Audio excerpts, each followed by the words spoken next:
ഞാൻ ഏതായാലും റബല് തിരിച്ചു വന്നല്ലേ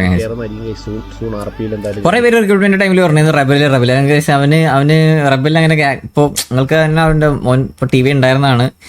അപ്പോൾ ഞാനും പറഞ്ഞിട്ടുണ്ട് പിന്നെ അവനെ തിരിച്ച് ടി വിയിൽ കാണാൻ തന്നെയാണ് എനിക്കും പേഴ്സണലി ആഗ്രഹമുള്ളത്. അപ്പോൾ അതുകൊണ്ട് മേ ബി എനിക്കിപ്പോൾ റബൽ ഇപ്പോൾ ഇന്നലെ തിരിച്ചു വന്ന് കണ്ടപ്പോൾ എനിക്കത് സത്യം പറഞ്ഞ ഒരു നല്ലൊരു സ്റ്റാർട്ടായിട്ടാണ് എനിക്ക് തോന്നിയുള്ളത്. അതായത് ഇപ്പോൾ തിരിച്ച് എക്സ്റ്റാൻഡീസിൽ വന്ന് ഇനിയിപ്പോൾ ഒബ്വിയസ്ലി എന്തായാലും അവരുടെ കൂടെ കാർപ്പി കാര്യങ്ങളൊക്കെ കളിക്കുന്നുണ്ടാവും, അവരുടെ കൂടെ ഒരുമിച്ച് കളിക്കുന്നുണ്ടാവും.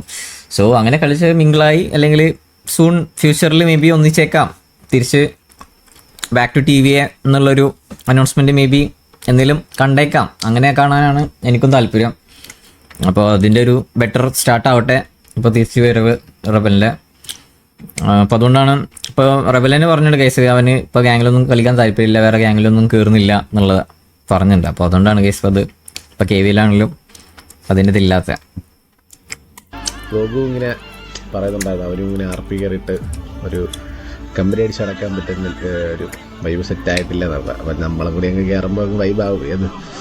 അതുകൊണ്ട് ഉടനെ എന്തായാലും ശരിയാ. മറ്റേ റബലും ഗോകുരൊക്കെ വിഷയം പോകുമ്പോഴാണ് മറ്റന്നാളോ ഒരു RP കാണും ആഫ്റ്റർ എ ലോങ് ടൈം.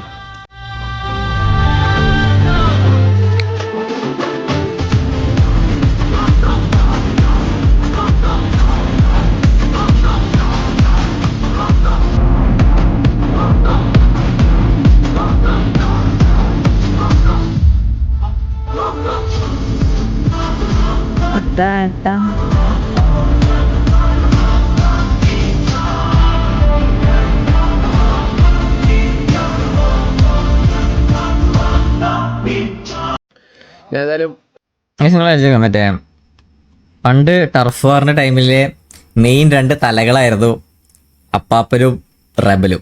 രണ്ടുപേരും വിഷയ തലയാണ്. അതായത് ടർഫ് പ്ലാനിങ്ങിന്റെ കാര്യത്തിൽ രണ്ടുപേർക്കും അജാതി ബുദ്ധിയാണ്. അതായത് എങ്ങനെയൊക്കെയാണ് ടർഫ് ഡിഫെൻഡ് ചെയ്യാനാണെങ്കിലും അറ്റാക്ക് ചെയ്യാനാണെങ്കിലും അവർക്ക് അവരുടേതായ ഒരു ഐഡിയാസ്, സ്ട്രാറ്റജീസ് അല്ലെങ്കിൽ സ്പോർട്ട് പ്ലാനിങ് കാര്യങ്ങളൊക്കെ ഉള്ള 2 മുതലാണ്.